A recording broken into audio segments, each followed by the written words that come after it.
Hello everyone, માદેવર to all. તમારું સ્વાગત છે તમારી ચેનલ ગુજરાતી ઝાયકા હબમાં. શું તમે મગની દાળના ભજીયા જ્યારે બનાવો છો ત્યારે એકદમ કડક તો થઈ જાય છે, પણ તળતી વખતે તે ખૂબ જ તેલ પી જાય છે? તો આ વિડીયો ખાસ તમારા માટે છે. આજે આપણે બનાવવાના છે ગુજરાતના ફેમસ એવા બહારથી ક્રિસ્પી અને અંદરથી રૂ જેવા સોફ્ટ મગની ફોતળાવાળી દાળના પકોડા, જેમાં મેં 3 ટિપ્સ તમારી સાથે શેર કરેલી છે, જેનાથી તમારા પકોડા ક્રિસ્પી જ રહેશે. તો ચાલો ફટાફટ શીખી લઈએ કઈ રીતે બને છે સુપર ક્રિસ્પી અને અંદરથી સોફ્ટ એવા મગની ફોતળાવાળી દાળના પકોડા.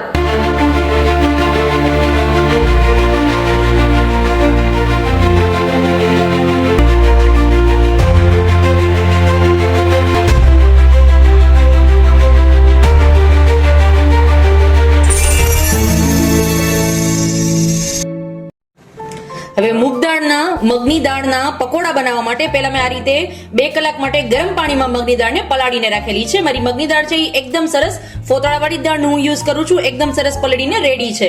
હવે એને હું એક મિક્સર જારની અંદર ટ્રાન્સફર કરી લઈશ. આની અંદર હું 1 ચમચી જેટલી લસણની ચટણી એડ કરું છું, 1 ચમચી જેટલા આખા ધાણા એડ કરું છું, 2 થી 3 નંગ જેવા લીલા મરચા આ રીતે હાથની મદદથી દાંડલો કાઢી અને રફલી આ રીતે ચોપ કરીને એડ કરી દઈશ. તમને જેટલું સ્પાઈસી પસંદ હોય એટલા તમે તીખા મરચાની અંદર એડ કરી શકો છો. સ્વાદ પ્રમાણે મીઠું અને અડધા લીંબુનો રસ એડ કરું છું.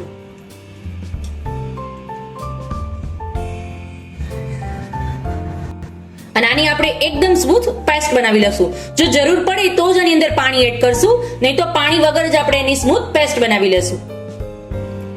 મારું બેટર છે એકદમ સરસ સ્મૂથ પેસ્ટ બની ગઈ છે, પીસાઈ ગયું છે.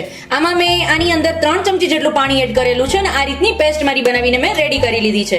હવે એની અંદર હું ઝીણી સમારેલી ડુંગળી એડ કરું છું અને એકદમ સરસ આપણે બધાને મિક્સ કરી લેશું. બસ બીજી કોઈ વસ્તુ આની અંદર આપણે એડ નથી કરવાની. ભજીયા ઉતારો છો તો ભજીયાને સોફ્ટ બનાવવા માટે આપણે જે સાજી એડ કરીએ છીએ એ પણ આની અંદર એડ નથી કરવાનું, બીકોઝ દાળ છે એટલે ઓલરેડી અંદરથી સોફ્ટ જ બનશે. જો સાજી નાખશો તો એ તેલ પી જશે. મગની દાળના આપણે જે વડા ઉતારશું એના માટે મારું પેન છે એકદમ સરસ ગરમ થઈ ગયું છે. એની અંદર આ રીતે ચમચીની મદદથી હું થોડું બેટર આ રીતે એડ કરતી જઈશ.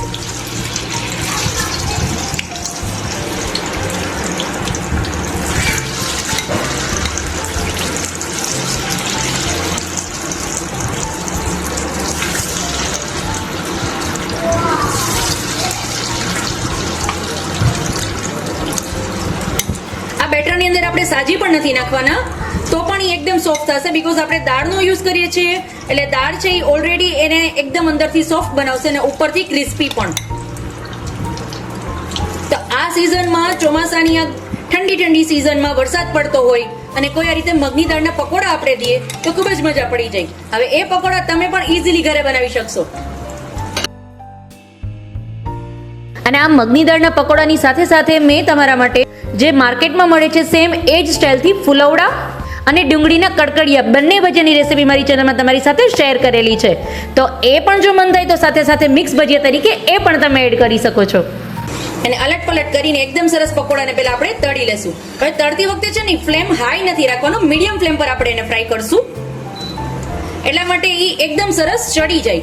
જો હાઈ ફ્લેમ પર કરશો ને તો શું થશે, કલર એકદમ તરત જ આવી જશે, બટ અંદરથી કાચું રહી જશે. એના માટે એને મીડિયમ ફ્લેમ પર આપણે ફ્રાય કરશું. સાવ સ્લો ફ્લેમ પર નહીં અને હાઈ ફ્લેમ પર પણ નહીં. સ્લો ફ્લેમ પર કરશો તો શું થશે, દાળ છે એ તેલ પી જશે અને એ તેલ પી જશે તો એ એકદમ તેલમાં આપણે તો ખાતી વખતે તમને તેલનો ટેસ્ટ વધારે આવશે. તો એ ના આવે એના માટે એને મીડિયમ તેલ પર આપણે ફ્રાય કરશું. એકદમ ગરમ પણ નહીં અને એકદમ ઠંડુ પણ નહીં, મીડિયમ તેલમાં. જ્યારે તમે એડ કરો છો ત્યારે તેલ તમારું એકદમ ગરમ હોવું જોઈએ, બટ જ્યારે તમે એને ફ્રાય કરો છો તેલની અંદર ત્યારે એને મીડિયમ ફ્લેમ પર ફ્રાય કરશું. મારા વડા છે એ બધા એકદમ સરસ ફ્રાય થઈ ગયા છે. હવે આ રીતે જો તમે એકદમ સરસ કલર પણ આવી ગયો છે, ઉપરથી ક્રિસ્પી અને અંદરથી છે એ એકદમ સોફ્ટ એવા મારા મગની દાળના વડા, જેને આપણે ગોટા પણ કહી શકીએ. તો તૈયાર છે મારા ગરમા ગરમ ક્રિસ્પી એવા મગની દાળના વડા અને સાથે ફોદીનાની ચટણી. એકદમ સરસ, જુઓ તમે કેટલા સરસ મારા વડા બનીને રેડી છે સાથે ફોદીનાની ચટણી. તો ગરમા ગરમ એન્જોય કરો.